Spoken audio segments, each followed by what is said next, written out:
Welcome everyone. This is our first adventure in NLP. It's we'll cover together NLP, natural language processing, in a 3-part series. This is the first one out of them. It will be a very soft introduction to NLP. Hopefully we'll be able to explore some topics together and look at some code and see how it actually works under the hood using TensorFlow. So thanks again, everyone, for coming. This is our Deep Learning Adventures meetup. We are taking TensorFlow and Practice Specialization from Coursera. My name is George Soto, and I'm joined today by many of my great friends, including Robert Craig and David Patton, who will be talking today about what embeddings, sentiment in text, and all these cool topics. If you haven't joined us before, we have a meetup link here, Deep Learning Adventures. You can join us on Slack as well. If you want to catch up on previous recordings, we have a YouTube channel that you can look at our previous recordings and freshen up on different topics that we covered in the past. We have a fun game coming up next month on June 5th. I already posted the quiz if you want to take a look and practice, but the fun trivia deep learning game that we usually do will be hosted in the end of the course, which right now is on June 5th. And just a reminder that all the papers and all the images that we'll be seeing, or most of them, are coming from Coursera and Deep Learning AI. I just want to give them attribution and for their hard work. Awesome. So this specialization has 4 courses. We've covered course 1 and course 2 so far on Introduction to Artificial Intelligence and Convolutional Neural Networks. And today we are super excited to start natural language processing in TensorFlow and take a deeper dive. Many of us use Colab for doing the labs for this setup. I've been experimenting with another setup. I'm actually taking the TensorFlow certification tomorrow. Hopefully it should go well. And for that, you actually need to rent a VM on Google Cloud or AWS. And you need to use an IDE called PyCharm. You have to set it up so that all the learning happens remote on the cloud. But hopefully when we get there, I'm happy to give you an idea of how to set it up and how to configure it. Awesome. So this course, as all of them, have 4 weeks of content, and week 1 covers sentiment in text, and David will cover week 1. Great, thanks, George. So you want to go to the next slide. So for us to train and make predictions based on text, it's going to be an issue. Sentiment in particular is an interesting topic. I'm going to use it as an example. There are many types of predictions and ways you can use text to come up with predictions.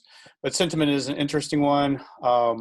It can be a bit tricky even for a computer if you think about it. I mean, just as an example, that DJ killed me last night at the party versus that DJ killed it last night are quite different sentiments. But if you look at the words that are here, the word that seems to stand out is killed, which would be negative, but obviously one of these sentences is a positive statement and one is a negative statement. So sentiment is an interesting introductory topic to take on, and we'll hear more about it in a little while. So the ultimate problem is that when we're running any types of neural networks, the input and the output are numbers, and we have here is text. And what we go through in week 1 is a solution for how to convert text into numbers that we can then train and predict with. The solution is something called tokenization, which if you've done much with any kind of language processing, you've probably come across this terminology before. But the idea is that you can convert text, both the input text, and sometimes you need to convert what I would call the output of the label text that you're going to train on. If you've got labels that are already, zeros and ones, if you're calculating something that's is this a positive review or a negative review, and you just need zeros and ones, you already have that, you don't have to do this. But if you're doing like a machine translation task or something like that, or a summarization of text task where your output is also text, you're going to need to use tokenization for those labels as well to input into your model for training. You have choices with most versions of tokenizers of what level of tokenization you want to do. When I say level, you can potentially do tokenization at the character level. This can be, there are a few legitimate cases I think where this is valuable, but it's almost like teaching a kindergartner how to read, because you're going to the basic, sounds and trying to have your model build up words and then learn context, and it's a lot for it to do to start at the character level. A more popular, and probably I would say the most popular approach, is to do it at the word level. So here we're going to convert words into numbers, and that's a pretty popular way to do it. There are some tokenizers that can do, in fact, the Keras pre-processing one has the ability to do subwords. The most popular way I've seen this applied is when, and we'll learn more about this later, when there are words that you're training, your dictionary of words that you're training on has never seen the word, it can be valuable to break that word up into subwords that it's probably seen before. A great example is like transformers. You might know what the word trans is, and some maybe form. So by breaking that into subwords, which are in your dictionary, you might learn more than just saying this is a word I don't know. I'll cover that a little bit. You want to go to the next slide for me? So here's some examples of actual tokenizing of in number one here, this tokenizing the characters. So each unique letter or character is being given a number. You can see the number repeated for S is 083. You can see when you look down at listen, the S in listen is also 083. So you've got a unique identifier for each token. The more popular way is over to the right, where we're doing I love my dog, and each word is being given a very unique number. And so you can see I love my cat. The only difference here is the dog and cat have 004 and 005. And I'll show you how the tokenizer uses that. In number two, these are the libraries that you need to pull in. There's a great pre-processing library in Keras, and there's one for text, imaging, and I think series or something. I can't remember what the third one is. Anybody knows off the top of their head. But the text one is the one we're going to use here, and it has a built-in tokenizer. We're going to apply that to the sentences that you see in number three. We've got I love my dog and I love my cat, very similar. So the first thing we're going to do is we're going to instantiate a version of the tokenizer, and we're going to limit the number of words that are in our dictionary. So this is just an example. It's very small. We only have, I think, about 5 unique words anyway, so 100 words is going to be plenty. More typical in a real-world application might be something like 10,000, even larger sometimes, much larger in very big commercial applications. The next thing we're going to do is we're going to take our sentences above and we're going to put them into the fit on text method and tokenizer, and that's going to build a dictionary for us. So the dictionary is going to have a word index, which you can get here. He's getting it. It's attached to the tokenizer. We're going to print that out, and you can see the word index is a dictionary with the actual word and the associated index number that goes with it. One thing that's maybe not obvious to you here, but the ordering of the words that come out, this happens to be a characteristic of this tokenizer. There are other tokenizers that are different, but in number 5, it's ordered usually by occurrence. So I happens to be the most common thing in our sentences up above that we're using. So it got position number 1. The rest of them, you see love also is, in my, are going to be 2 and 3 because all of those have the same number. And then dog and cat will be at the end, 4 and 5. And that's based on occurrence.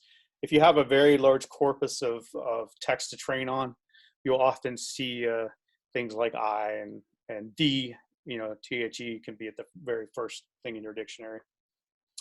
Very uncommon words, if you're, if you had more than 100 words in this text we're training on, those uncommon words would not be included. They would be cut off. The other thing I want to note is that there are some default options being used here when we instantiated the token. One of them is that we are lowercasing everything by default. You can turn that on and off. So if you wanted to, your capital I would be different from your lowercase and things like that. But it's pretty common just to have everything lowercase automatically. The other thing that we'll observe, I'll show you in number 6 here. So number 6 is another example of sentences. David, can I ask you something? Yes, please go ahead. This is a rookie question, and it's probably on Python. So go back up to word index in number 4. Yes. Okay. Is word index a variable that you're assigning to that method on the right-hand side? No, we're just looking at, think of that as a shorthand in Python for like tokenizer.get word index. Yeah. No, but what's the thing on the left-hand side? The word in that's a new variable that you're. Okay. So that is a variable. You can use it so that you can use it without having to call the get word. The basically call the tokenizer to get the word index every time. Yeah. Okay. He could have put it all inside the braces and or inside the parentheses in the print statement. It's part of the example coding. Yeah. Okay. Thanks. One thing I find surprising here is that he goes through the whole ordeal and create an index word, and he basically writes the code from scratch, even though it turns out there is a method from tokenizer .index word that would have done it for him. Right. I'm not sure if I can't remember, but he does show you at one point that you can have your actual sequence of numbers that are the sequences that represent the words, and you can go with the tokenizer and go back and decode them back into the original sentence. And I can't remember if he uses this variable word index. He may. Another option that I thought might be worth mentioning in the tokenizer is that you can actually split your sentence on a character other than the space.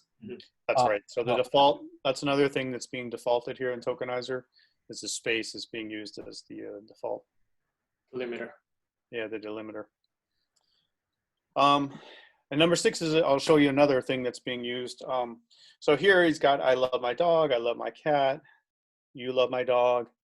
And you can see in 7, we picked up a couple of new things. We picked up you, and the difference here also, if you look at dog, there's a dog with a exclamation point. And why did that not come out as a new word? Well, it would have, except for that another default setting of the tokenizer is that it ignores all punctuation except for the apostrophe. So the explanation got eliminated. And so now it just becomes dog when it's tokenized. Let's go on to the next thing. Okay, so this is a little clearer because we're going to show some of the actual outcomes of the coding. Again, we've got our sentences. We've added a 4th sentence that has a few new words in it, amazing and think. I believe do is new also. But again, we're going to use our 100-word tokenizer. We're going to get, now he's going to show how we get the tokenizing when we do the fit on text. All we've created at that point is this word index, this dictionary of words, mapping them to a number. But to actually take our sentences and convert those into sequences, which are a sequence of numbers, we have to run text to sequences now after we've done the fitting. If you're familiar with a lot of the scaling and encoders that are in things like sklearn, it's very common. So you fit on one set of things, and then you basically apply a transformation to get your outcome. So the tokenizer here is following the same kind of paradigm of you do your fit on the text, and you would then tokenize. I think later on he'll show that you're always going to be fitting on texts. The sentences that you're fitting on are from your training set. You never want to do a fit on text on your validation or well, especially not your test set, so that you don't mix in knowledge of your test set. The whole idea is that we want to be able to use this on new text in the future that we've never seen. So, okay, so we've gotten a sequence here, and he's going to print out our dictionary or word index again, and the actual sequences for each sentence, right? So you can look at the first sentence says, I love my dog. If we look at number 4 in the dictionary, that's I. Number 2 is love. Number 1 is my, and 3 is, of course, dog. But what happens with something like the last sentence, you're going to get, 7 being the new word do that I haven't seen before, and the last word in there is amazing, which is now 10.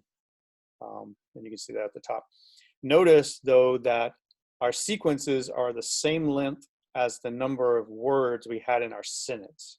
So that's going to be something that we need to take care of. If you think about, when we did like convolutional neural networks and deep networks, that first line when we define our model has an input shape that comes in, and every single sample in our training set has to have the same shape.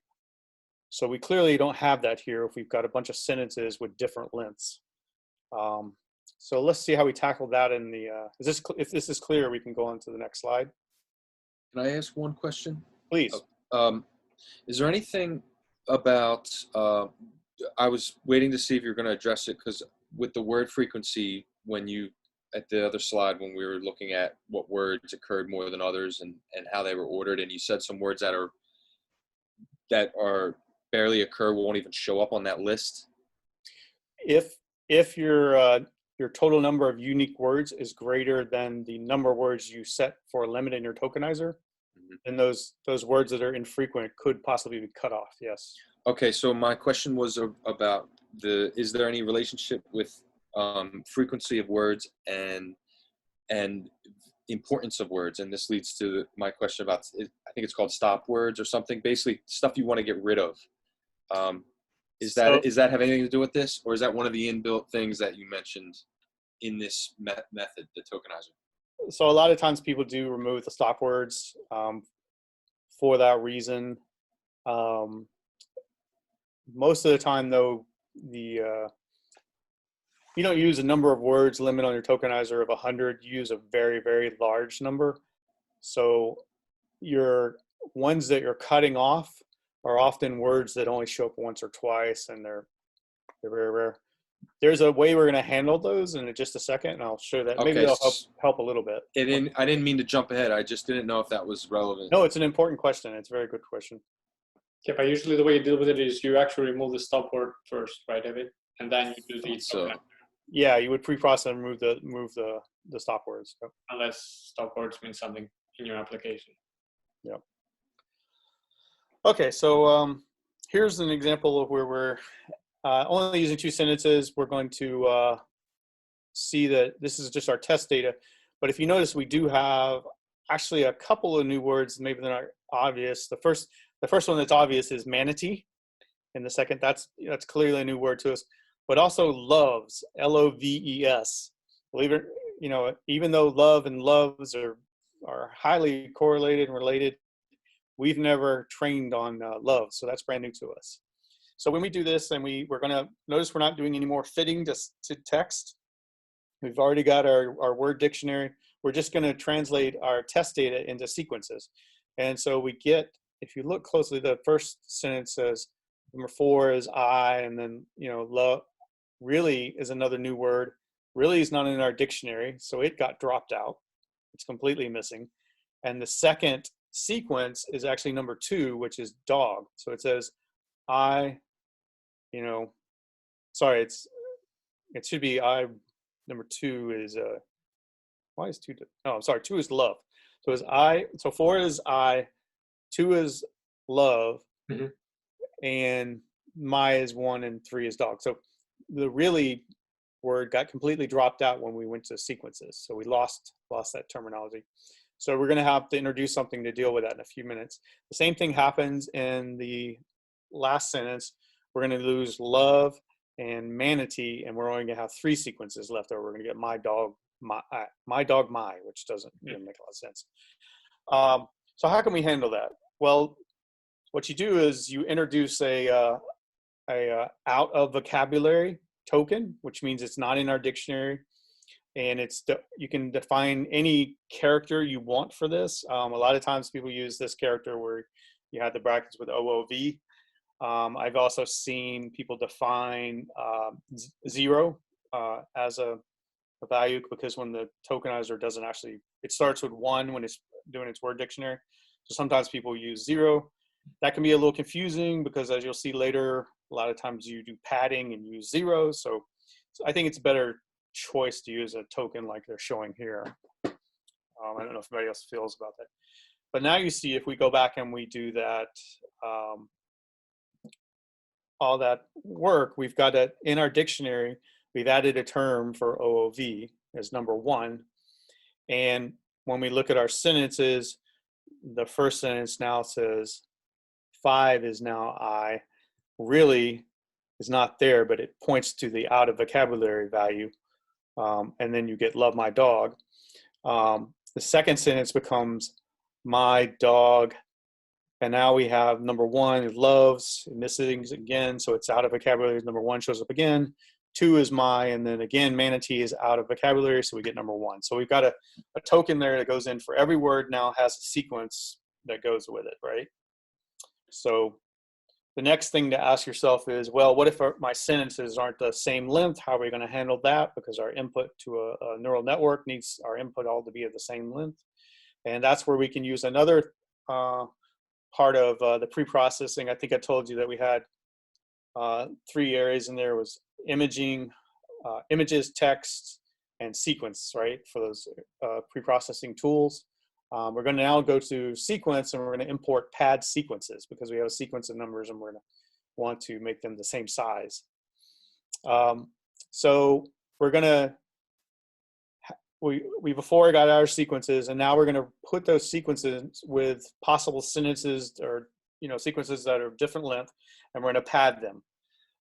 You can see the outcome for the sentences here, where you have many different lengths, is going to be now padded. First, we came out with our sequences at different sizes. You can see it's a 4, 4, 4, and then it looks like 7 maybe. And then when we run pad sequences, the output is going to be 0. It's going to be padded in the front, pre-padded with zeros where we need sequences to line up. So everything now is of the same length. It's more popular, I think, and Lawrence says he does this when he does it to pad post. So you can have some options when you call pad sequence. He's showing it down here where you're padding post. The other thing is that if you have, let's say you have 10 million lines of text you're training on, and there's one line that just happens to be, 2048 characters. Somebody posted something and they went on a rant, right? But that's not normal. So there's not a lot of value probably in that particular post, where everything else is much shorter. Maybe you want to truncate to like 1,000. And so what you do is truncate. You can truncate in the front or the back, but it's usually lose a lot of valuable information if you truncate pre. So truncating at post, you cut it off at a certain length. So here he's truncating at max length of 5. And he's going to lose some of that last sentence that says, do you think my dog is amazing? So if you think about what's going to happen there, we're going to truncate after, I think we're going to lose is amazing, and we're going to go, do you think my dog? So we are going to lose something important in this case. Normally you would truncate at a much larger number. The other reason for truncating is you're creating a lot of work in your network. Because you think about that, basically every word here, by becoming a number that you're putting in, represents a feature. And so you've got a tremendous number of features if you do the full length. So often people will cut it down to, say, a reasonable number of features that'll run in memory for you and still get a good result. This is I would consider this like hyperparameter, choosing the length that you're going to cut at. It really depends on each individual data set and the model you're using. So is the padding done automatically? It just selects the longest sequence and then pads everything else to match that? That's right. So that's the default. You can see the result up here where he has a padded equals pad sequences. He didn't give it any options. So that's the default, is to choose the longest one and then add 0 so they're all the same length. Typically what you would do is what he's done below, where you're doing the padding at the end, right? And you're setting a max length. So everything will be padded out to that max length, and then you might truncate ones that are too long. Does that answer your question? Sorry. Yeah, it does. So, Okay. okay, so the max length will actually... It's a cutoff, right? Okay, all right. Next slide. So that's kind of an overview of how you use a tokenizer to change text into numbers that are useful to you, how you standardize your data sets, length, and the type of numbers. He's got an example of a data set that I think he's going to use later here, but he shows how he does it in the real world. And this is a data set where they took headlines from Huffington Post and also from The Onion, and they classified the ones that were from Huffington Post as being serious, non-sarcastic, and the ones from The Onion as being sarcastic post. So each one of them was labeled either sarcastic or not. Yeah, basically is sarcastic. And then he runs, he pulls, in his example code, he pulls down the values, the headlines, and he shows how to tokenize this and, you know, pad it and set the length and all that for a real world set of data. He doesn't, in week 1, he doesn't go and you know, create a model on that and try to predict this is sarcastic, but he's showing you how you could then apply, once you've got this data set up this way, you can apply this. This is the one thing that's easy about this is kind of a binary classification where the data already has, you know, the labels are in 0 and 1s. Things get more complicated when your labels that you're trying to predict are actual text as well. And I gave a couple examples of that, such as maybe if you're doing a translation or you're trying to summarize maybe scientific records or patent records for you, Martin, where, you know, where you got a lot of incoming text and you want to create a short summary of it. So you give, in your training, you've got to, you know, your incoming text, you've got to encode that, or sorry, tokenize that, and then the labels themselves, because you're trying to predict text that's shorter and summarizes that incoming text, but you've got to also tokenize that outgoing value that you're predicting. So, and the interesting thing, of course, is then your tokenizer can then be used to decode that prediction, which is going to be numbers, and decode it back into words that you can then read and look at, you know, from a human point of view to actually see what it's getting. You can think of this as a way to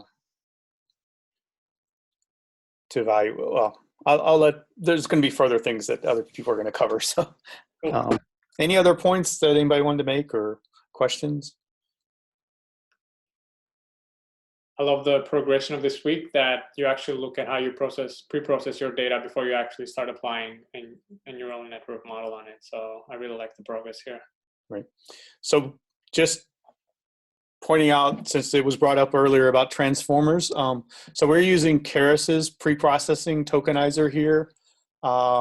There are additional types of pre-processing that you can do on text, and a lot of the you know, the Birch style of transformers and other types of models have their own tokenization utilities. So you wouldn't use Keris, you would use their tokenizers. They, just to give you an example, they create things like the sequences. They also create something called masks, which have to do with how the padding is done. And so there's a lot of, you know, there's other things that they generate in their pre-processing with their tokenization tools. Awesome. Hope that helps. Thank you, David. Any other questions for this content and for David? Thank you. That was very interesting. Excellent. Great.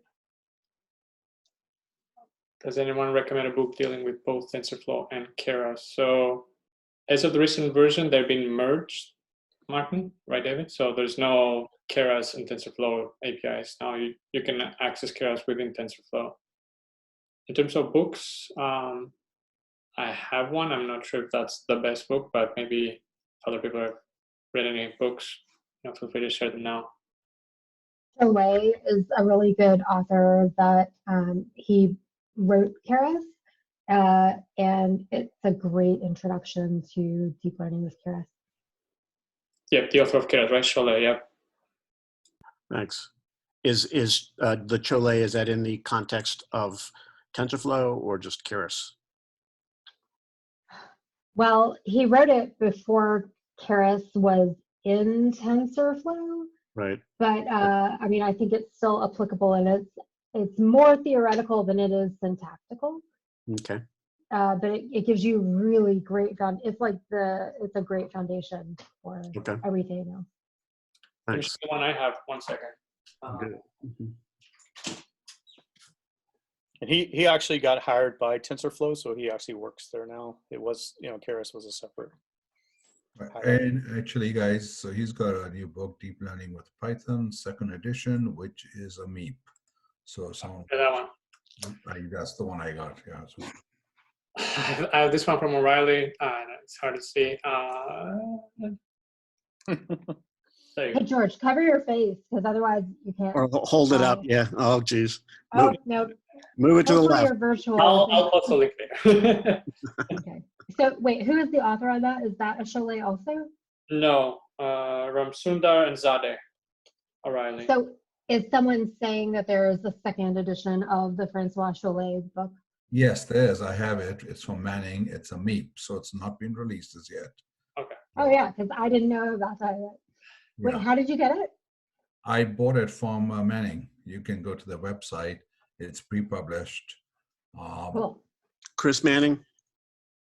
I think it's the Manning website. I forget what it's called. Yeah, it's like all these kind of books that have the weird drawings on them, and it's Manning. I'll pull it up. I'll find the link while we're on the chat. So, and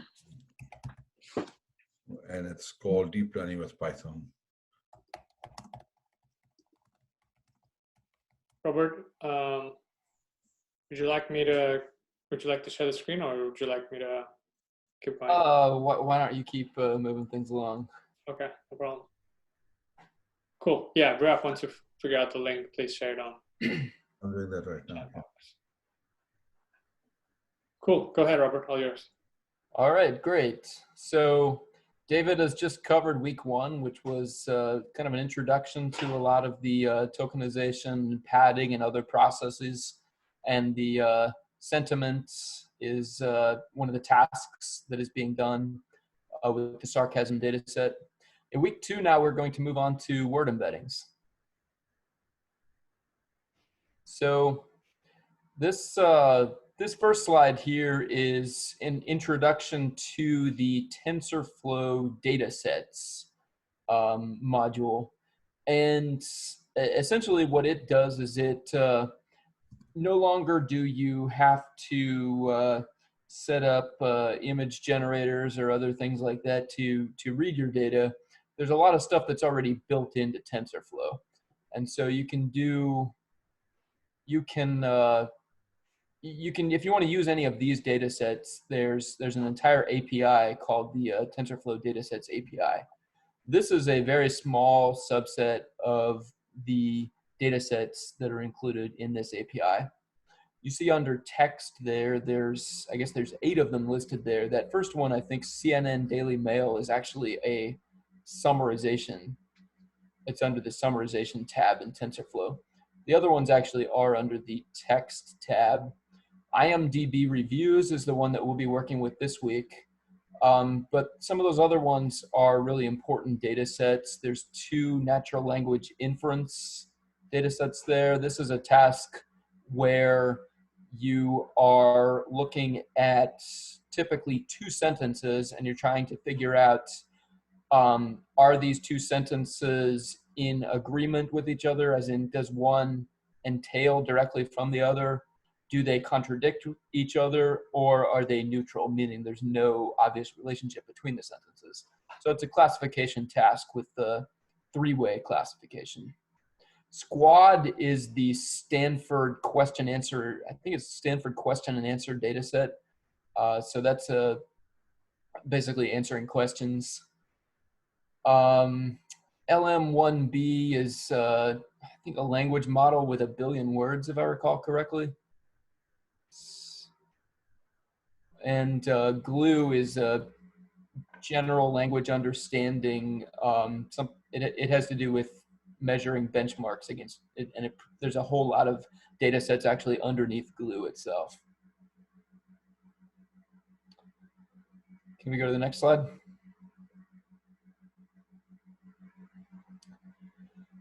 So in this particular week, we are working with the IMDb reviews, a large movie review data set. And this data set is supervised. There's a training set of 25,000 IMDb reviews and 25,000 test reviews, so 50,000 overall. You can actually interface with the TensorFlow datasets module to download them directly as 50,000 unsupervised labels.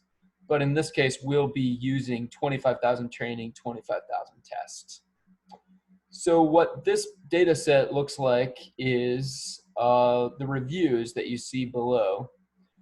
And this was an absolutely terrible movie. Don't be lured in by Christopher Walken, etc. And what you have to do is predict, is this a positive or negative review? So a pretty easy task for most humans to do, but not so trivial for a simple deep learning model to do. So the code box is up here. We're going to start with the one on the top there.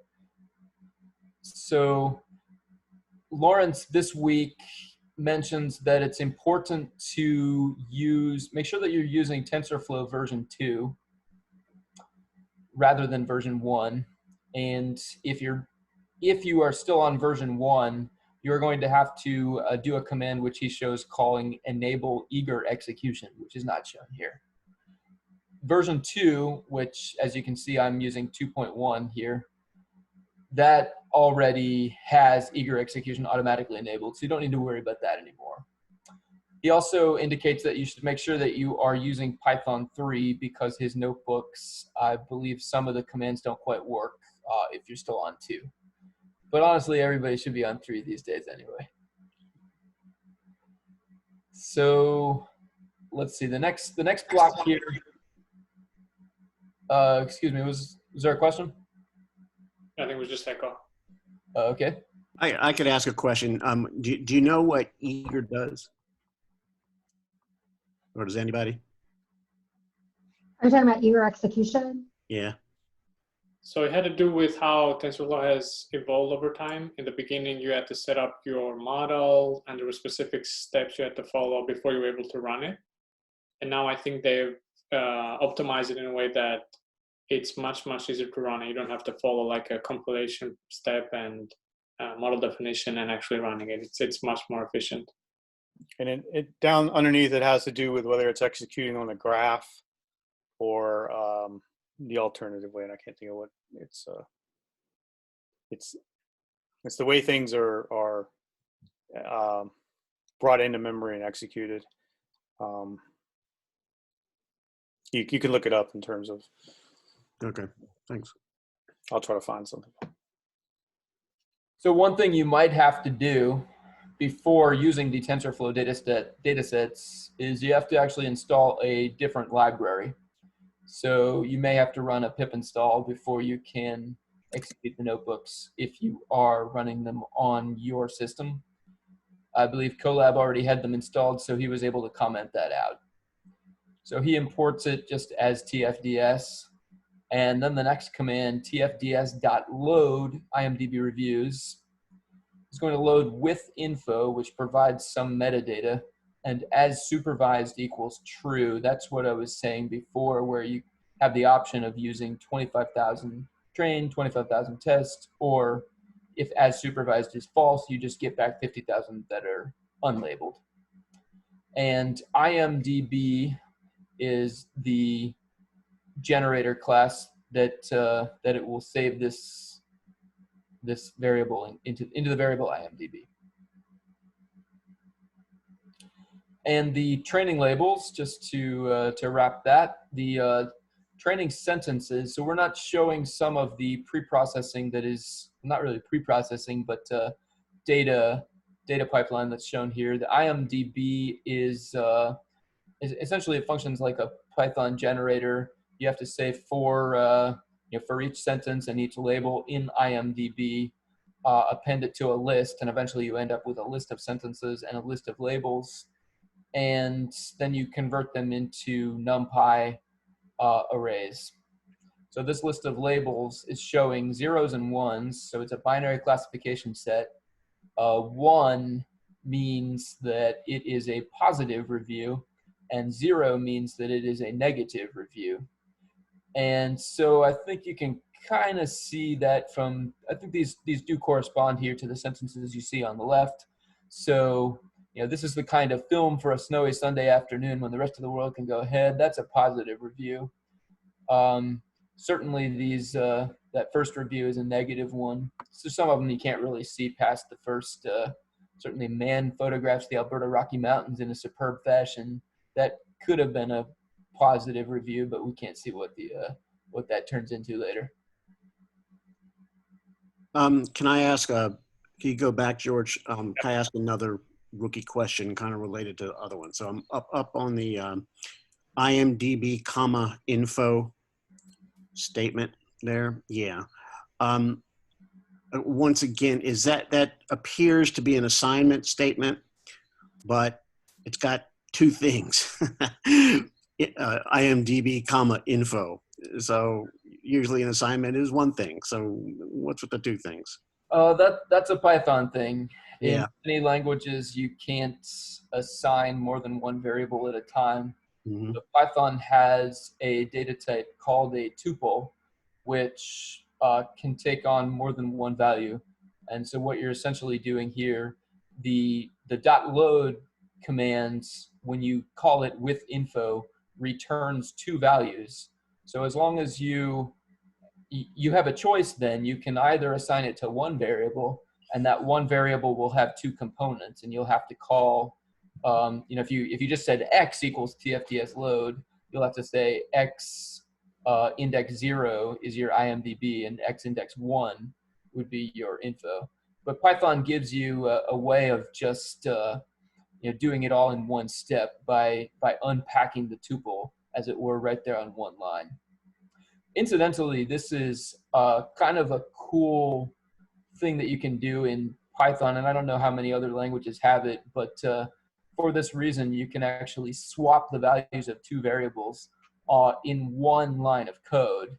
You can say a comma b equals b comma a, whereas in most languages, you have to do something like b equals, or temp equals b, and then b equals a, and then a equals temp. You have to use three separate. You don't have to use a temporary variable here. You're just flipping the variables in the tuple itself. Okay. So I would get it if it said IMDb equals the load method. But so what would you have if you just did that, and then when you add the info, what happens to it then? So the info, if I recall correctly, is just another generator that, or actually no, that one I think is a straight dictionary that just has a few parameters that relate to the metadata about the data set. That's right. Okay, so you're assigning somehow both IMDb and info to this thing over there, right? the with info attribute has nothing to do with the info on the left side. Is that right?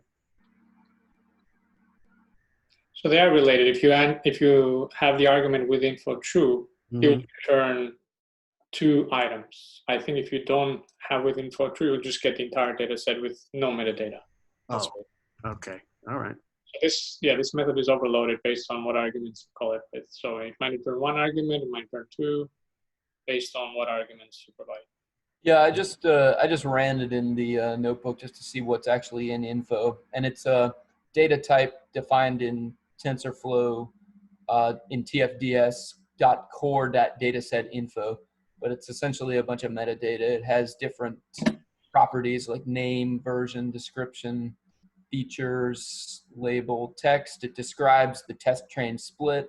So all the different parameters about the data set, tells you how many total examples there are, what the names of the keys are, and then for each one, let's see, it actually talks about the author, title, and book of the paper too. So yeah, you can just run another line of code to see what's in that info. Okay. Just And, check and, info and in if you had it also looked, okay, so if you just put IMDb equals, it looks to me like you could just add with info equals true, and you wouldn't need to put anything about info on the left-hand side. Is that, and apparently that is not right, but. I don't quite understand the question. Well, I think George said like the with info attribute is set to true, and that's necessary in order to, I guess, attach the info metadata to the load. But to me, that's being redundant. If you have with info equals true, I don't see why you'd have to specify the info on the left side. You know, well, by adding with info equals true, it gives you 2 outputs instead of 1. The info on the left is just a name. It could have been called anything. Yeah. TDFS load. So in Python, you can return multiple values from a function. Okay. So what it's doing is TFDS load by default just returns 1 value, which in this case would have been IMDb here. Uh-huh. If you have the with info equals true, what it's doing is saying, hey, go grab that info. In this case, IMDb reviews from wherever it's going to go grab it. Mm-hmm. And instead of just returning that, also return the metadata. So in this case, IMDb catches the data that load is returning, and info catches the metadata that it's also going to return. Okay. If that clears anything up? I think so. Yeah. Thanks. That does help.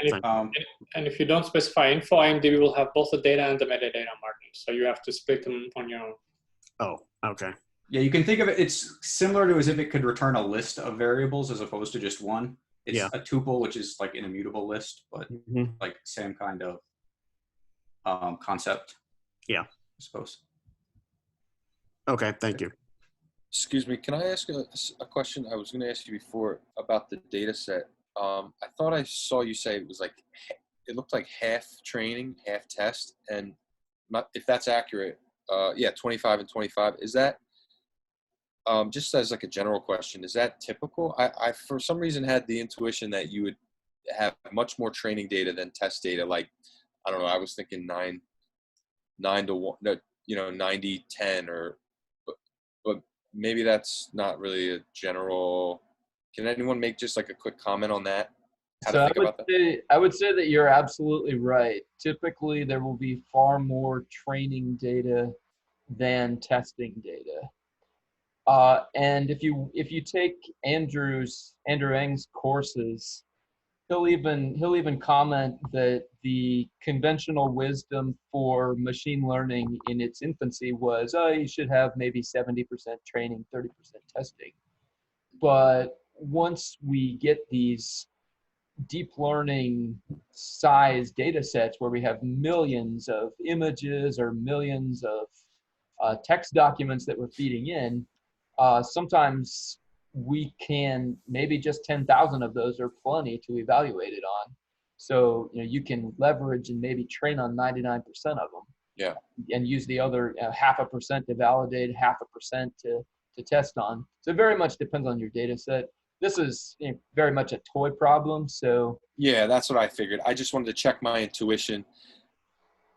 Sorry to interrupt. Yeah. But if anybody else has anything to add to that, please go ahead. Yeah, I would just say that you're exactly right.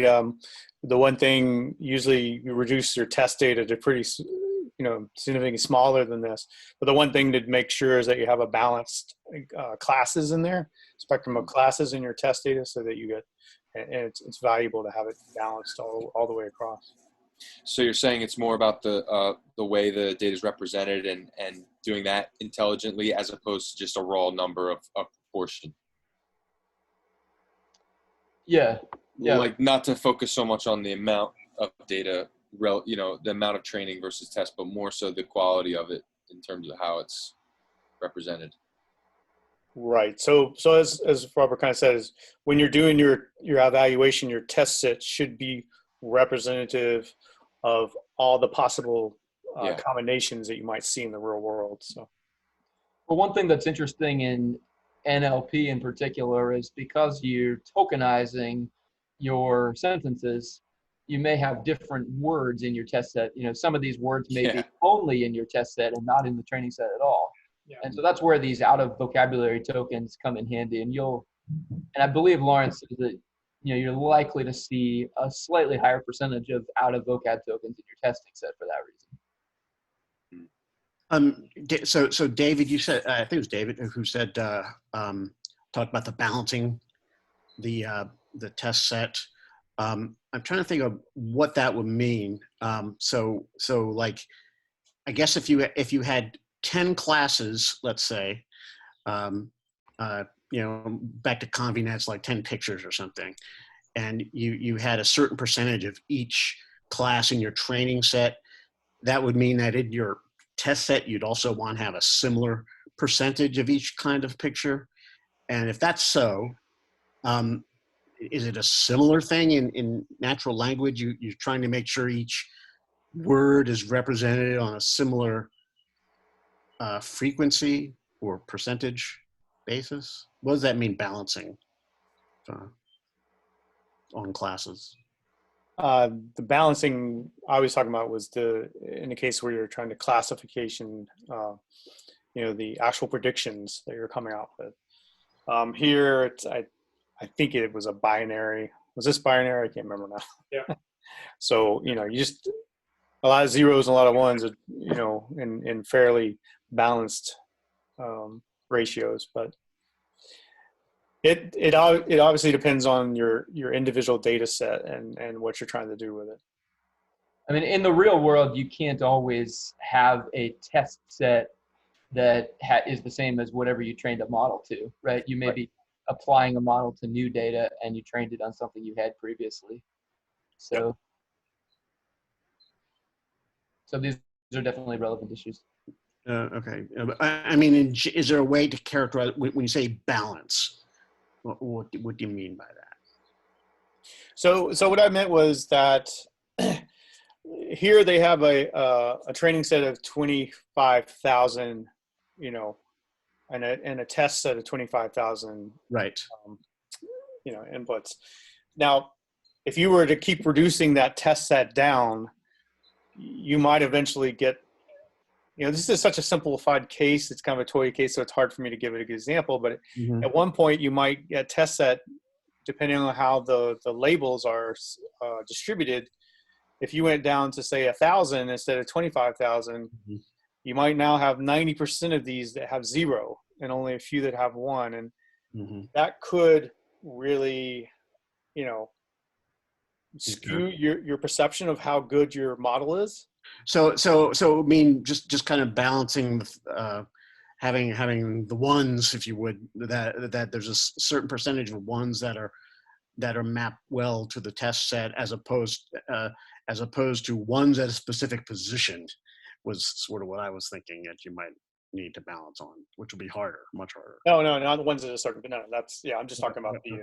All the right. actual predicted result. Okay. So like if your model is trained only on negative reviews, you'll be a very pessimistic model.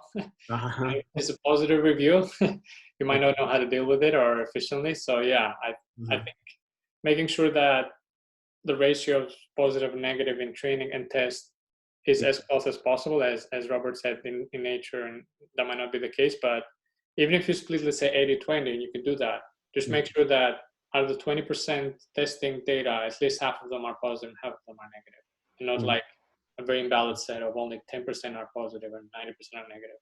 Okay. Thank you. Sure. I remember, if I could just add one last thing, I'm sorry. I remember hearing in a lecture, he was referencing, he called it IID, and it was independent, identically distributed. I was just looking it up to make sure.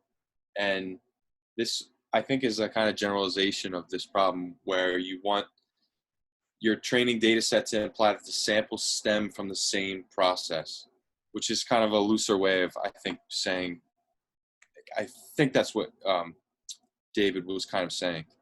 But it was a lecture, they called it IID. I'm not sure if that rings any bells. It comes from statistics, but it's about the quality of the data set. Okay. That's a statistic term, means independent, identically distributed variables. But yeah, that basically means don't cherry pick the examples and you place them in training, and don't cherry pick the examples and you put them in testing.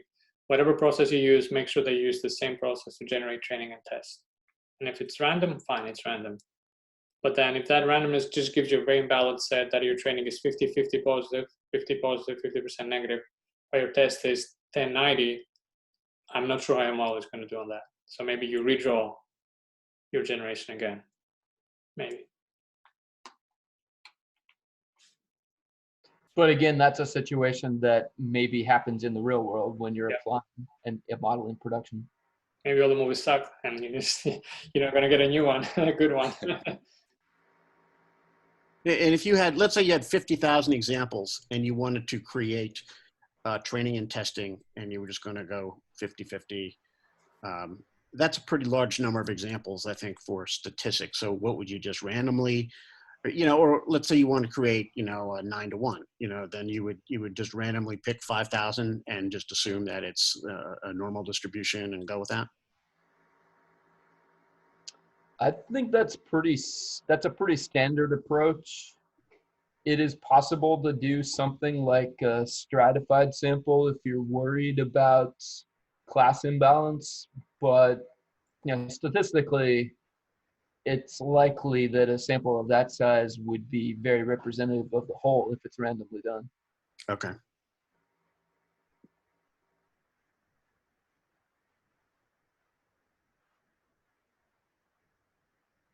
So, okay, now we'll move on and go through the process itself of creating, defining, and fitting these word embeddings.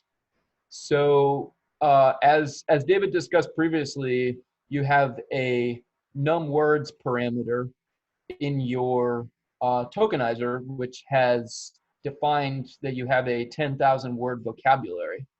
And so your tokenizer is only going to have 10,000 possible different outputs for these padded sequences. So you need to have a vocab size that matches that when you define your embeddings. The embedding dimension, that is up to you. You can choose essentially whatever dimensionality of space you think is best able to represent the variation in the words in your corpus.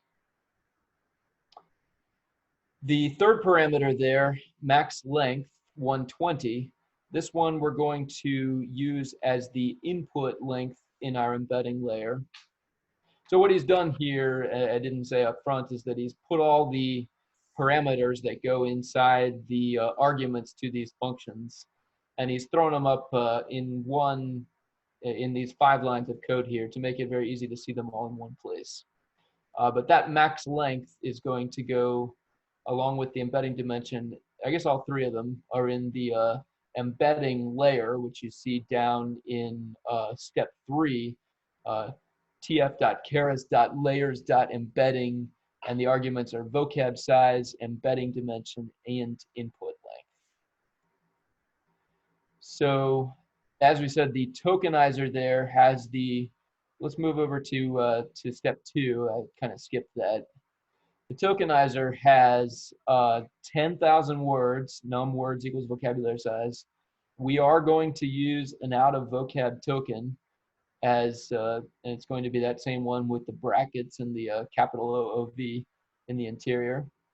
So we take our 25,000 training sentences and we fit this tokenizer called the fit on text method, and that is going to, because our tokenizer, we again did use the default split character, which is a space. So it's again going to just use white space to split it into a list of words, and each word is going to be matched up against your well, each word, it's going to count the number of words and figure out which ones are the 10,000 most common words in your vocabulary. And actually, it's the 9,998 most common words, because we reserve 1 for the out of variable token, and we reserve 0 as the pad.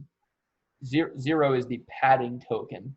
So only 2 through 9999 actually represent independent words here. Once again, we're going to just call that word index property and assign it to a variable word index over here to make the process of looking at that dictionary a little bit easier. And once again, we're going to do a text to sequences on our training sentences after we have fit the tokenizer. So now that we have this dictionary saying what each, what number corresponds to each of the common words in our corpus, we will run this, and now sequences will become a list of lists. And each one corresponds to the tokens that appear in that sentence. And then, as the same problem that we had during David's section earlier, where not all the sequences are the same length, so we have to pad them. And we're going to use truncating equals the trunk type post there. And we're using the default padding here. We're not even listing it. And I think the default padding is post, if I recall correctly.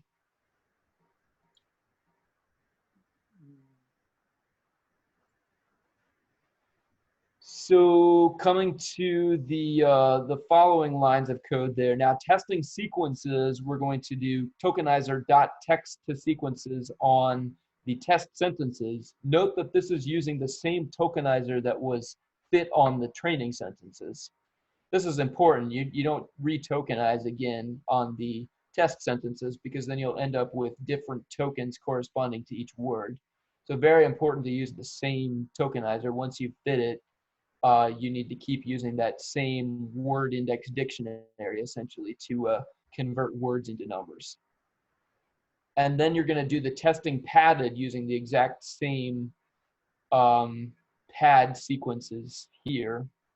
And for some reason, truncating isn't shown as an argument there. I think post was a default for that one as well.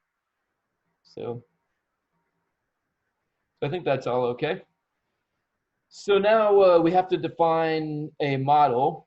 And in this case, it's going to be pretty simple. We're going to start, it's going to be a sequential model with several layers. And the first layer is going to be embedding. And Keras actually requires that if you use an embedding, it has to be the first layer. And the parameters there, the first two are basically defining the size of the embedding matrix. Vocab size is the total number of tokens, 10,000, and embedding dimension is 16.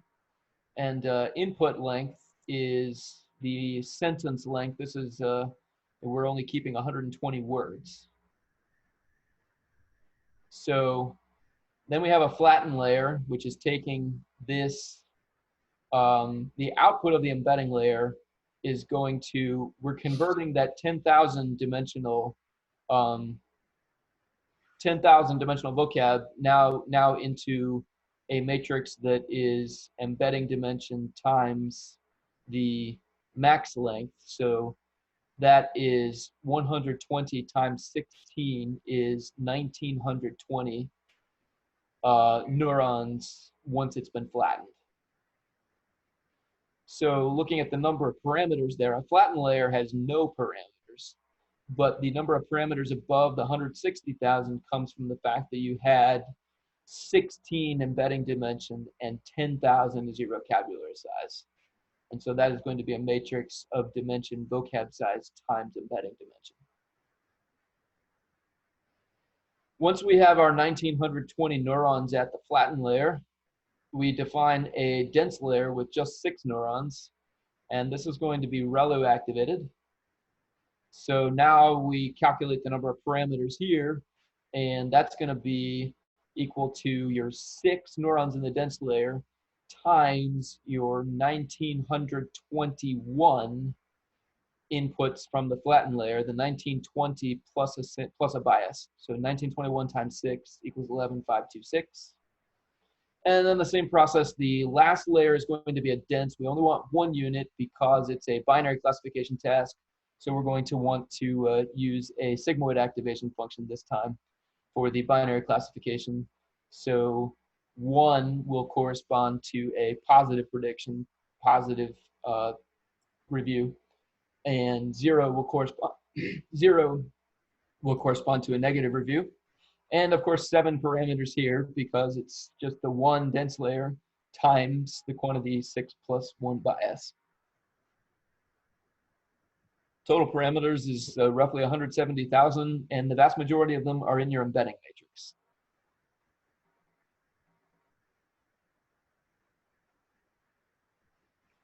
So the next thing we come to is the training process itself.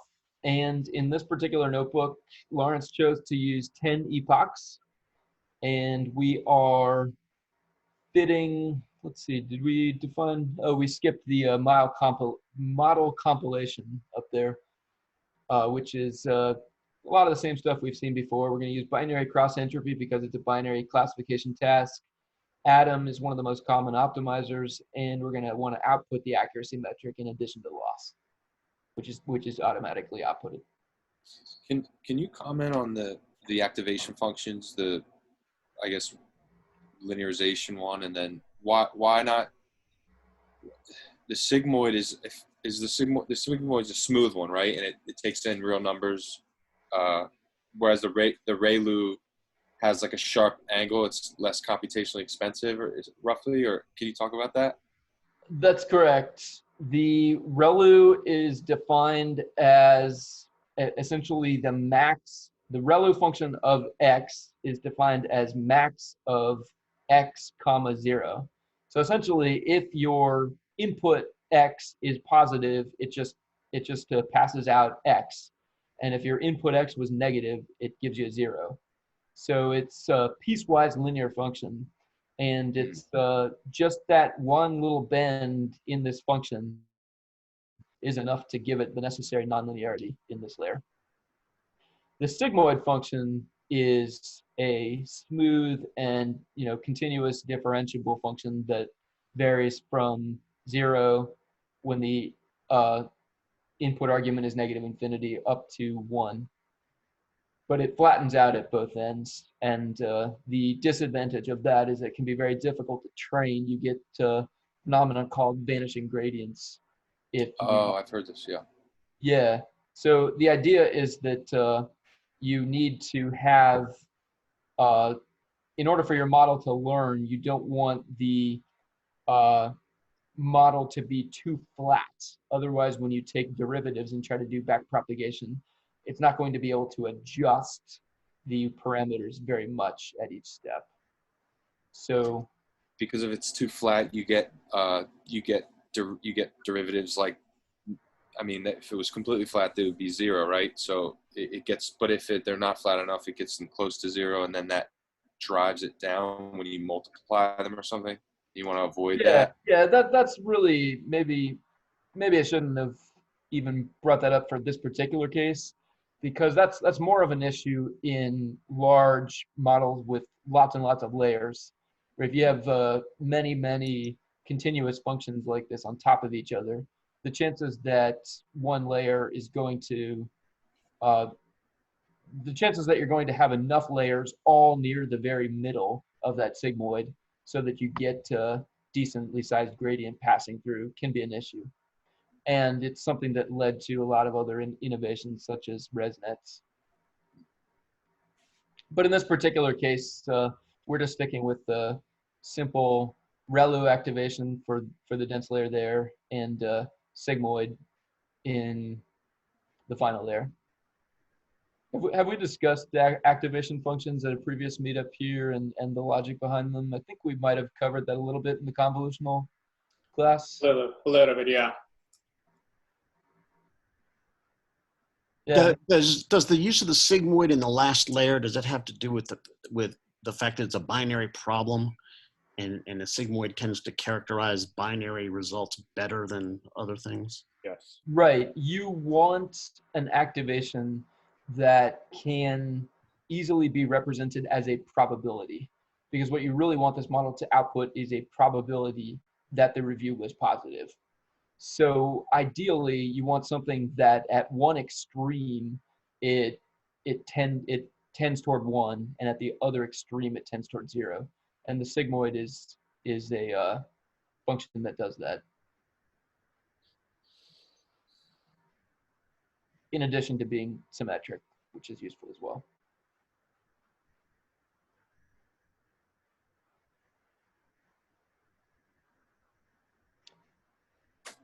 So let's see, we can move on and train this model. So we compiled it, we're fitting it on the padded of the training. That's what we called padded up there, which was, so we didn't call it training padded, we just called it padded, but it's the training set.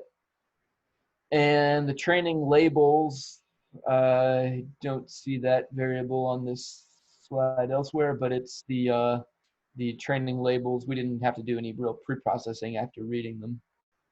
Epochs is 10, and the validation data is testing padded and testing labels final.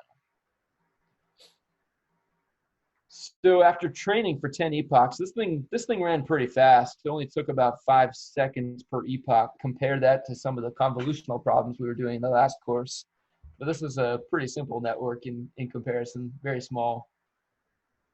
So you'll see that the training accuracy in the first one was 75%, and then it very quickly starts increasing and reaches 1 actually in the 6th epoch. And the loss keeps going down, and by the last few epochs, I mean, it's just really trying to get that loss down to almost 0. But the cost of that is that you're really starting to compromise your performance on the validation set.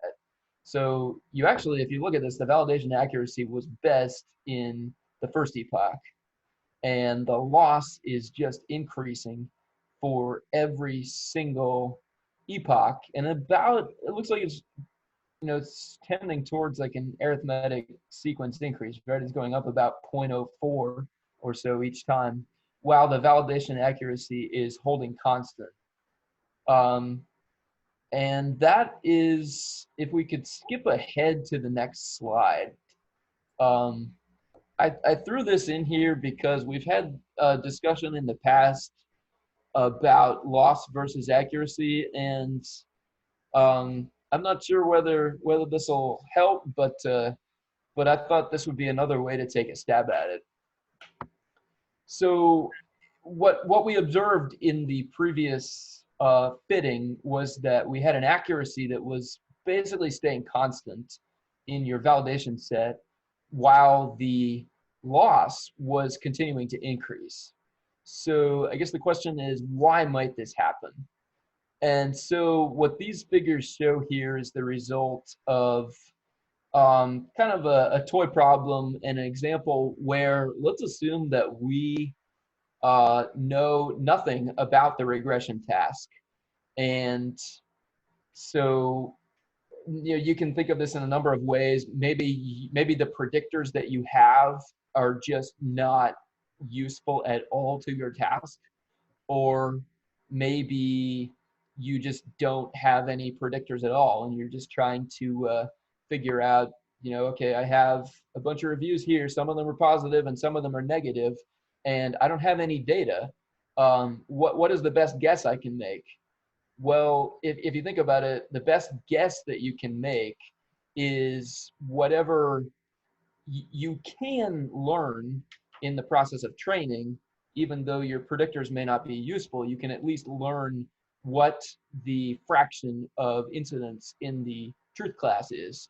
So what we're seeing here is 4 different fractions. So this upper left plot is, suppose that exactly half of your training set are positive reviews and exactly half of your training set are negative reviews. In the upper right, we're assuming 70% positive, 30% negative. In the lower left, 90% positive, 10% negative. And in the lower right corner here, we're assuming that like everyone who reviews a movie is just super enthused about it, which is probably not the case, but it's just the problem we're looking at here. So so what I've done is I've plotted the now we're looking at the x-axis here is the model is going to choose. It doesn't have any idea, from one training example to the next, what it should. It can't tell the difference from one training example to the next, but it can at least choose what fraction it decides to call positive.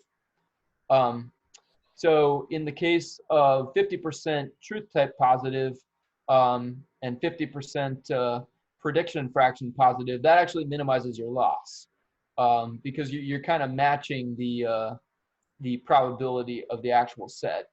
And this is a key factor of how the binary cross entropy or all the cross entropy losses, the reason that function is defined as it is so that if you do have complete uncertainty, you do minimize your loss by simply replicating the fraction of incidences in your training set. So as you see on each of these plots, I've drawn the little green bars here that show where the minimum value of the model should choose in the upper right here is going to minimize its loss if it chooses to randomly predict 70% of the training examples it sees as positive, because it can't tell one from another, but at least it knows that 70% of them are positive. Note that it would actually improve its accuracy if it just chose 100% of them as positive, right? It can get an accuracy as high as 70% there at the top of the blue line. The blue is referring to the accuracy here. The accuracy will just keep going up as you raise the probability of your own positive guess, but the loss starts to kill you there as it really ramps up as you start to get really confident about a wrong guess. It really starts to hurt you. So if you look at the lower right here, probability 0.98. You can see that the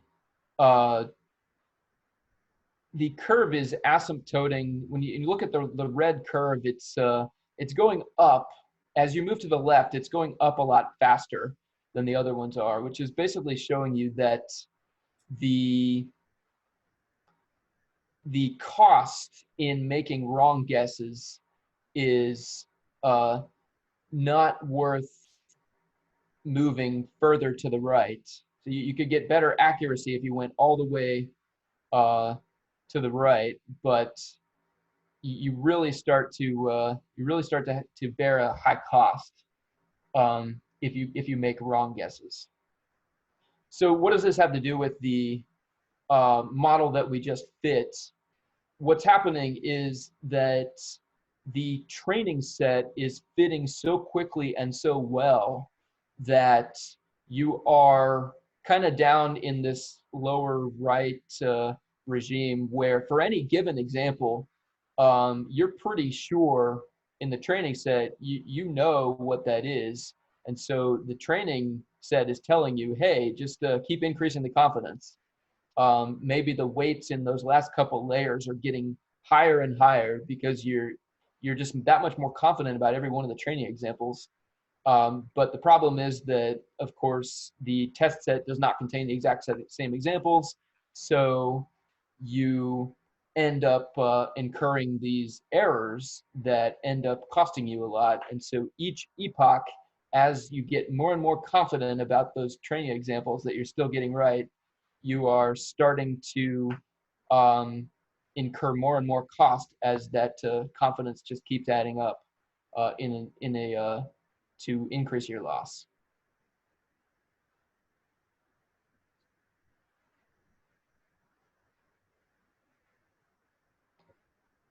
So would it be fair to say that this also is a remnant of the fact that they split the test and the training equally size-wise?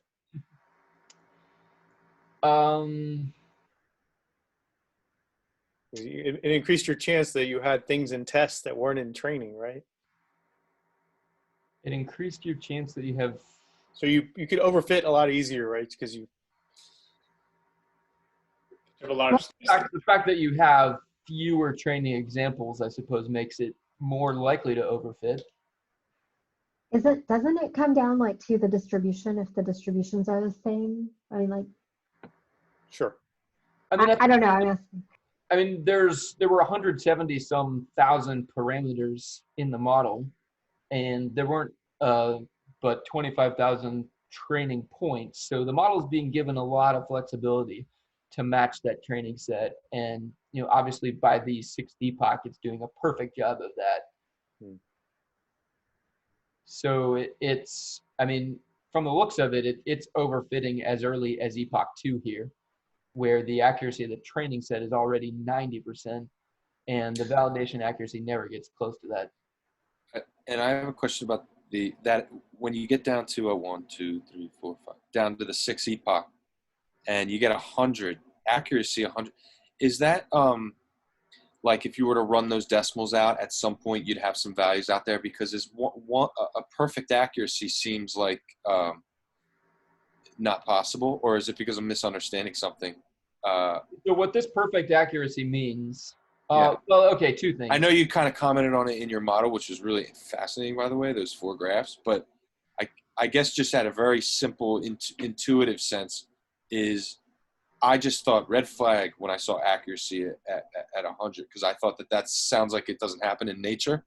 So, but maybe I'm not seeing. There's a couple of things going on here. One, it's only written to 4 decimal places, and I think we do have 25,000. So I think if it were missing 1, I think it could miss 1 and still round to 1.0000.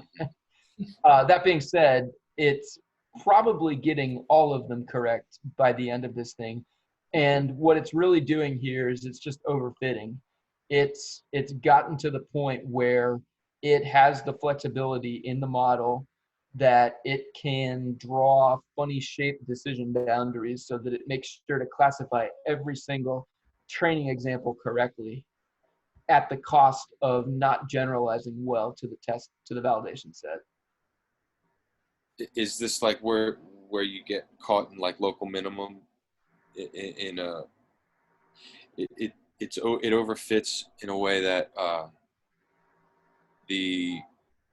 is it using gradient descent for the error? Yes. Is that under Atom? Is that where is that hidden in this model? Those details. So the optimizer is essentially choosing at any epoch you have your 170,000 weights, and presumably there's another point in this 170,000 dimensional space that it wants to try next. And so yes, it's going to do some kind of gradient descent.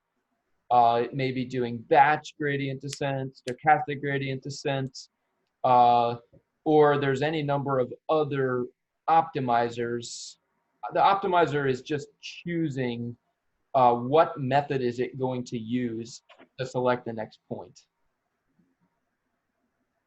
So Atom is one that involves some combination of gradient descent and momentum, if not a couple of other things, if I don't recall the details on that.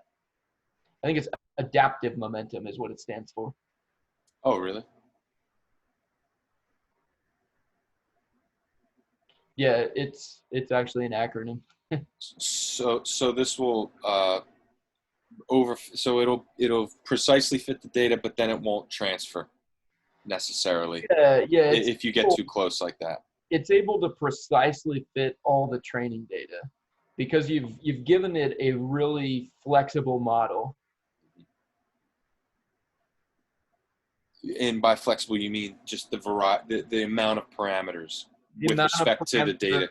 And the neural network. Neural networks in general are models that are likely to suffer from variance problems rather than bias because they are so flexible. The opposite extreme is a linear regression or something where you just very inflexible and rigid, but not right. very dynamic or right.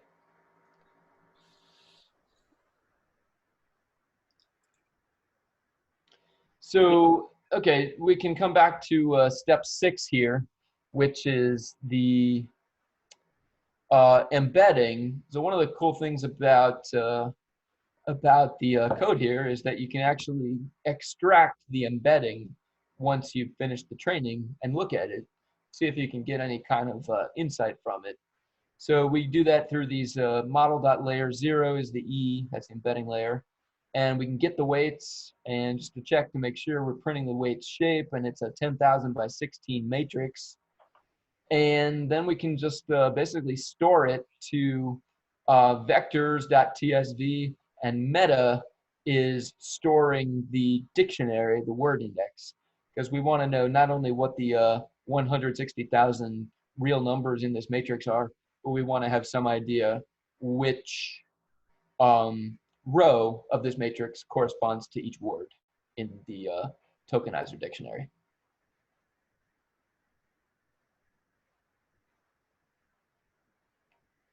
So this was a pretty fun tool here. Projector.tensorflow.org.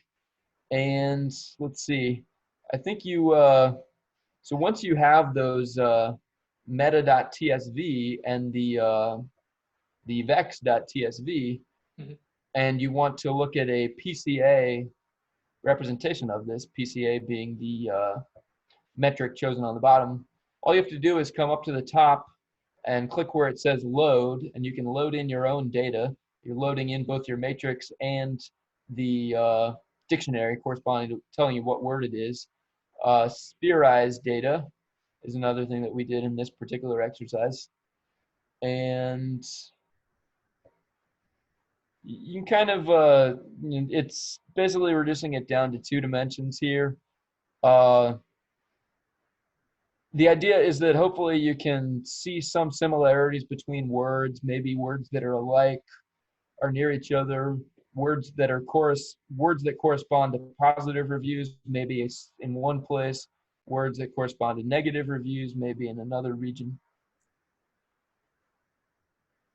Yeah, this was pretty fascinating. And I like that you can actually download the weights of your neural network, of your embeddings, and you can upload them here. And we have a live demo, but what we've done here is basically you can search for words. So I just searched for the word fun, and he was able to find the nearest words in the original space to fun. And some of them make sense, like, astonishing, extraordinary.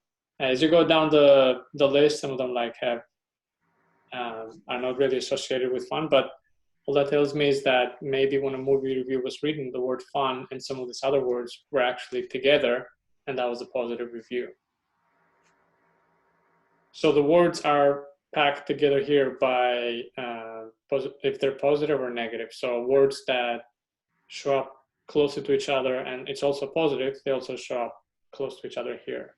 And if a lot of words show up together in a negative review in this 3-dimensional space, they'll show up together. Just to be clear, when we say the words are together, it means, they fun and astonishing showed up in the review, but it doesn't mean the words were close to each other in the actual text. No. They just happen to be that a lot of positive reviews that had fun also had astonishing. Mm-hmm. But it doesn't, we're not thinking in context in terms of where they are in the sentence or anything like that. Right. So- It's just the similarity between those 16-dimensional embedding vectors. Okay. So to tie it up with the word index that you first talked about, David, when you mapped "I love my dog" to 1, 2, 3, 4, that was a one-dimensional embedding. Right. Here we're using a 16-dimensional embedding. And what this tool is doing is using this algorithm principal component analysis to take us from a 16-dimensional space, which can really visualize, to a 3-dimensional space. Right. And it kind of looks like this. So might be lag a little bit because it's over Wi-Fi, but if you search for words, again, if they're associated with a positive review, probably they'll show up together, close to each other. But what I find fascinating here after you train your model is that all the positive review words were in one part of the globe, and all the negative review words were in the other part of the globe. Is there or let me put it, what is the difference if you use between the distance using cosine distance and Euclidean distance? And can you get different insights by using one versus the other? So these are 16-dimensional vectors, and in a vector space, you can have multiple metrics to measure distance. One of them is looking at the angle of two vectors to see how far they're from each other. The other one is actually looking at the triangle that these two vectors form. I didn't see much difference when I switched it. I actually have it open right here. So if you can see my screen right now, I'm looking at cosine, and the words nearest in the original space are astonishing, extraordinary, shocked. Let's change it to Euclidean. It's the same, it's just the metrics. Maybe the third one changed. So it was astonishing, extraordinary, shocks, unwilling, metal. Astonishing, shocks, enterprise, metal, unwilling. So the order changed a little bit. Okay. And obviously the number changed as well. Okay. Is this the kind of thing where you can go king minus man equals, king minus man plus woman equals queen? Not here specifically, but something like this.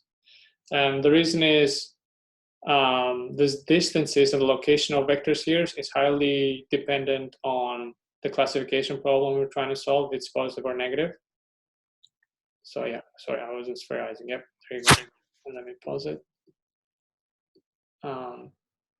If we were not solving classification problem, but if we were trying to solve another problem, then yeah, I think that makes sense.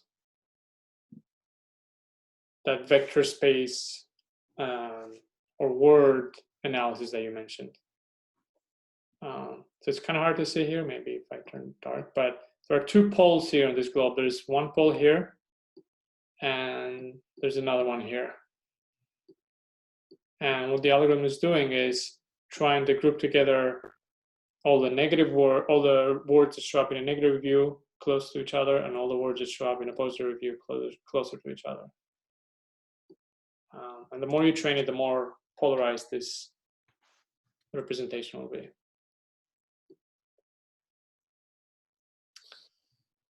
Yeah, this is a open source project through TensorFlow.org.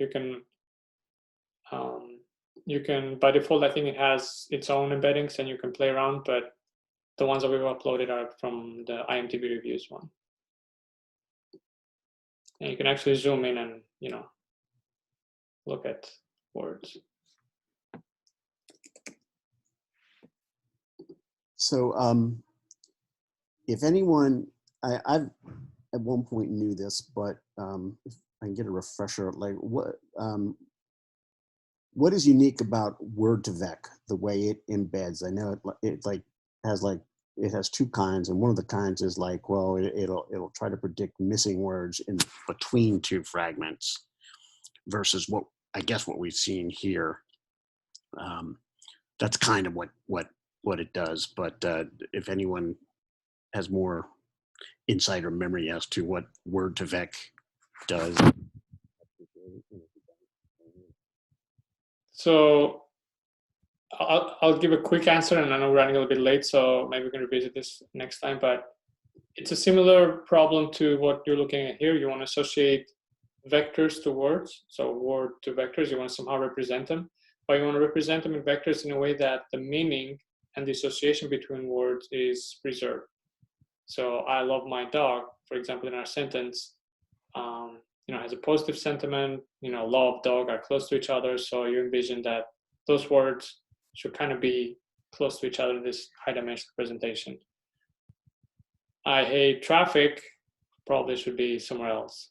And if your model has seen enough words, enough sentences, then things like, or connections like city or country and the capital city would show up.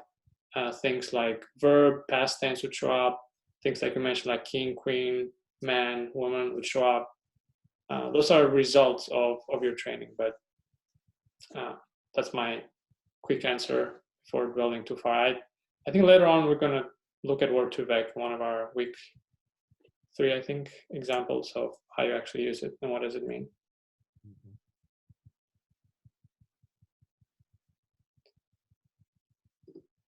Cool.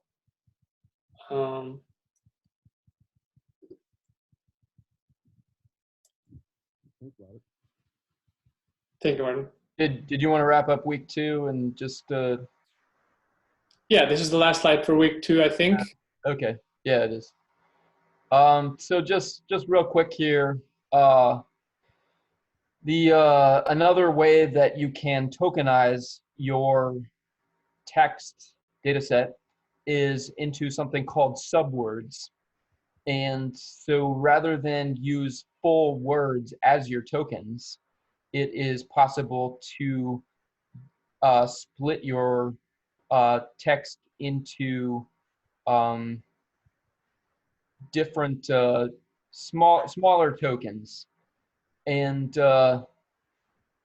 so there's a couple of things of note here, is that one, you're not going to need an OOV token anymore.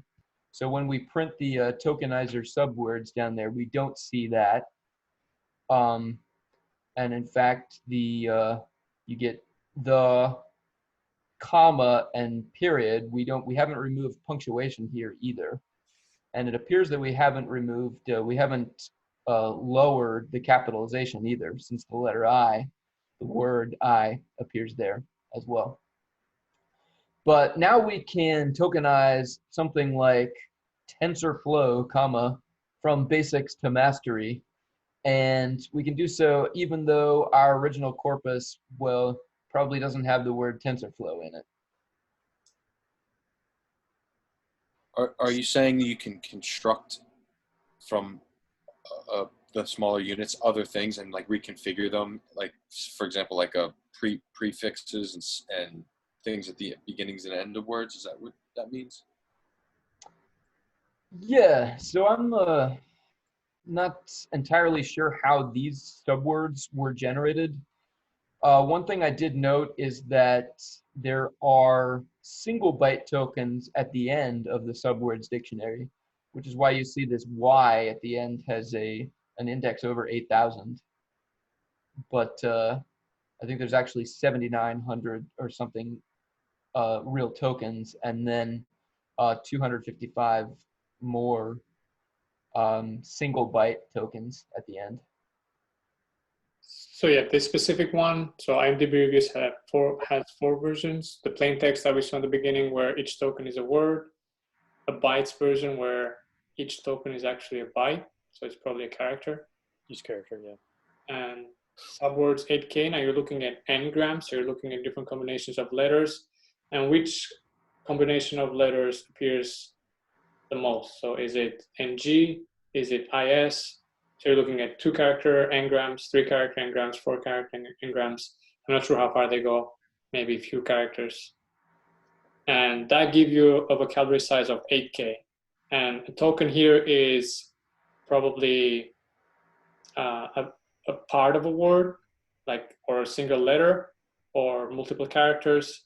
And they're generated in a way that when you look at your entire corpus, if you look at 1 character at a time, or 2 characters at a time, or 3 characters at a time, and see which one appears the most, probably the letter E, like is the most popular letter in the English alphabet, that will have probably the first token or space.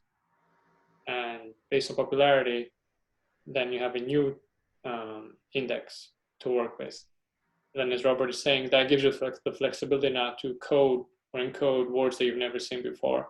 Because now you probably have parts of the pieces together, parts of the puzzle together, that you can reconstruct TensorFlow just by looking at 10, SOR, FL, or W.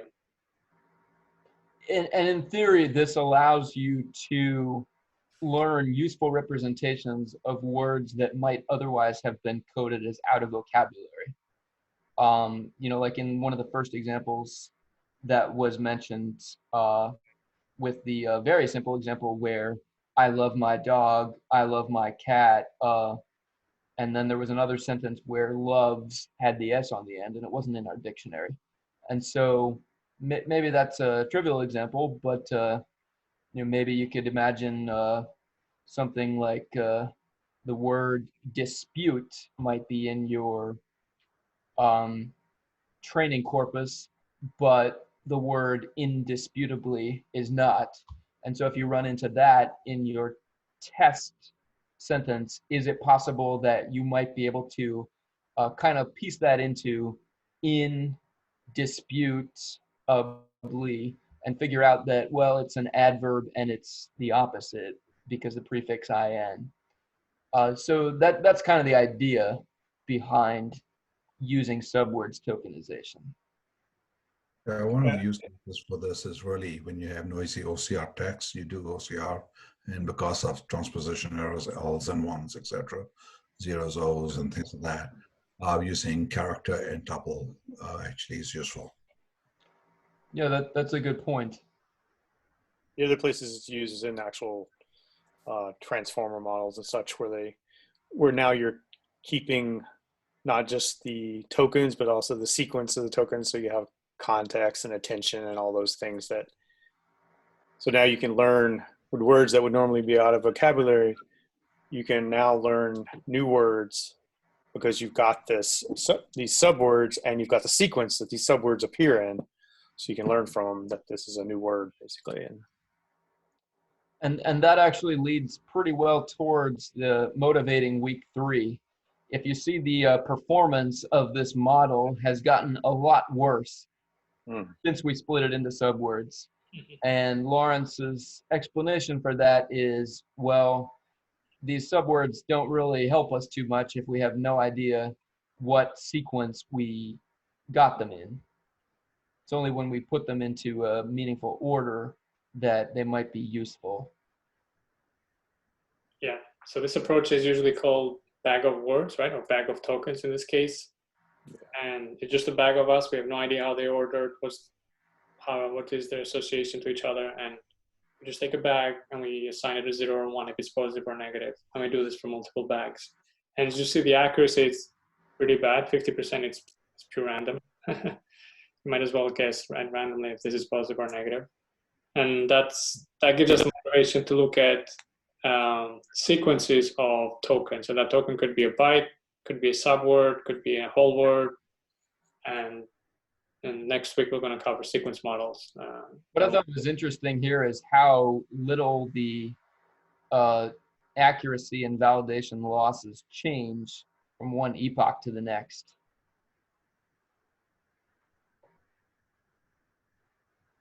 Yeah, the validation accuracy, it's stuck at 54%, yeah. And Lawrence just attributes it to the model just being unable to learn anything from this garbled input.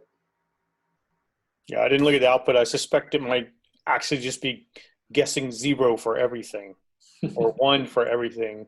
It could So- be. I didn't look at So that. by the end of the first iteration, it's not going to change that. And so it's, its accuracy stays the same, although the loss is changing a little bit. So it must be varying a little bit. It could be getting a little bit more confident with its predictions, but not. Right. But not changing. Yeah.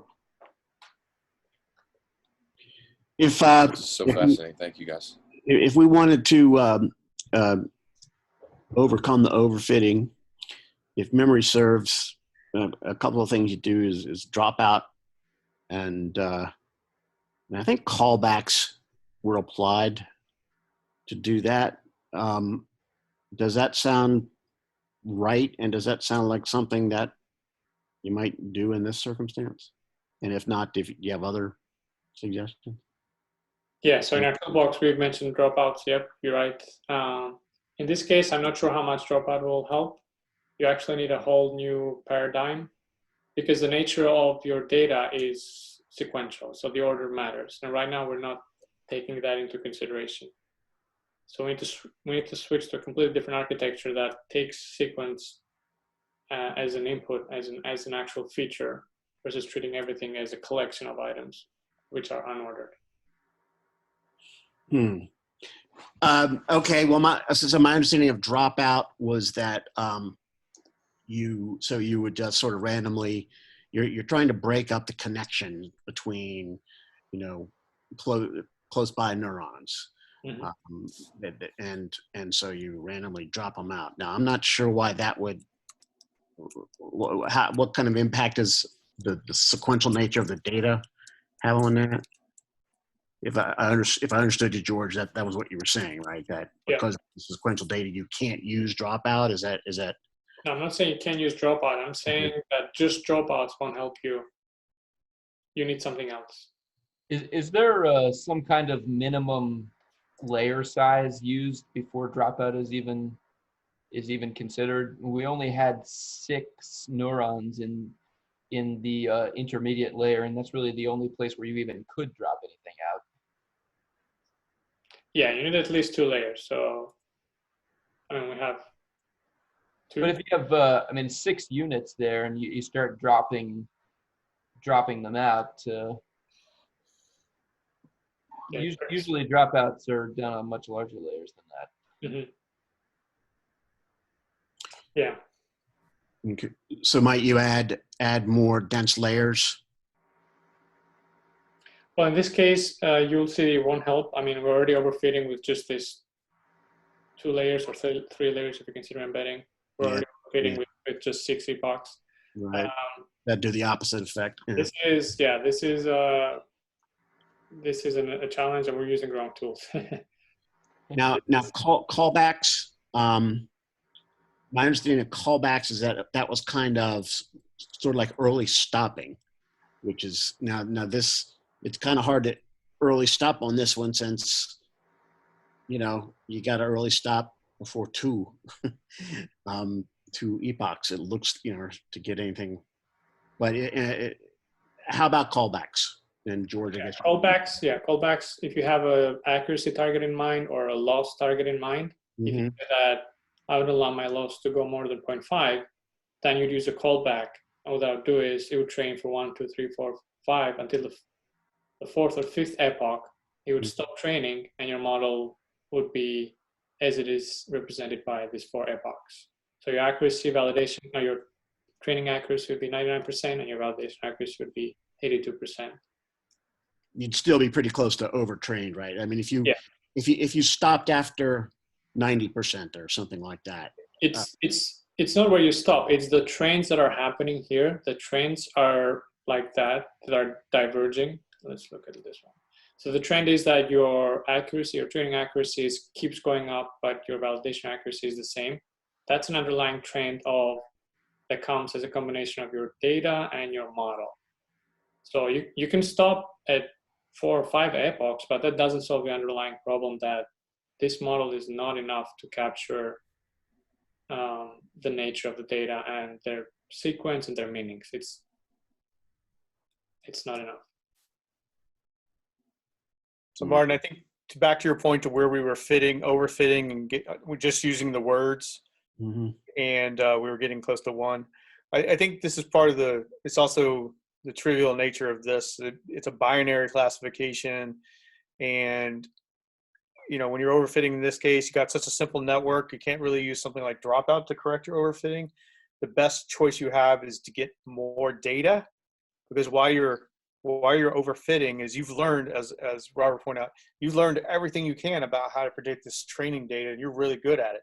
But there's things in the validation data, in the test data, that you've never seen before, and you can't really generalize to that in this model unless you get representative training, more training examples that are, better fit the test data. So it's hard to generalize something like this with techniques like, augmentation or dropouts or anything like that, right? So, Okay.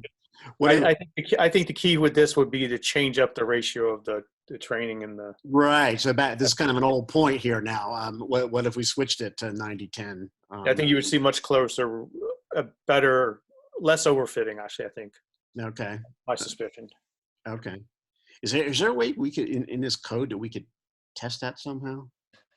By reconfiguring that somehow without, Yeah, you can change it pretty straightforward if you want to go in and. Yeah, it's probably easiest to just keep reading in the training and test sets as is, but then just append the lists and make the training list 45,000 examples. Right. Really, he's doing this to build us up to where we're going with sequences. So, this would be a much harder case when you're trying to predict something other than a binary classification. But I still think that I haven't done the experiment, but I'm guessing that if you put 90% of this data in training, it might help you last another epoch or something before it. But I don't think it would make it past 3 epochs before the same. It's not going to address the fundamental issue. That's what I think as well. Yeah. No, because I think you're picking up words, let's say great, Sunday, and you're associating them with a positive review, but the review might say this is not great. Right. This is not a Sunday movie. Like, it doesn't maybe pick up negation, so there's so many things that it could fine tune and, like Robert said, figure out this decision boundary that's super complex, but it's not really picking up the trend. Right. It's just basically memorizing those 25,000 examples. Yeah. Right. Cool. All right. If there are no more questions, friends, I know we're running a little bit out of time.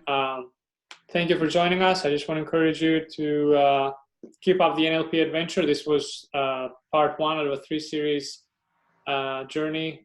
Next Friday, we'll be delving into sequence models that, as you will see, will help us dealing with text and sentiment and many other tasks. After that, we'll work again with text and sequence models, and we'll even generate our own text based on a corpus that we have trained on. And we'll finalize and celebrate, this 3rd course on NLP with Deep Learning Adventure Happy Hour on June 12th. If you have any questions, let me know. Just a reminder, on June 5th, we'll have also our Deep Learning Trivia, a fun interactive game with things we've learned in this 3-series course on NLP. All right, thank you, everybody. Those were great presentations. Awesome. Thank you, everyone. Really great. Hope you enjoyed it. Recording will be available sometime tomorrow on our usual bit.ly Deep Learning TF URL. Great. Thank you. Thank you, everyone. Have a great night.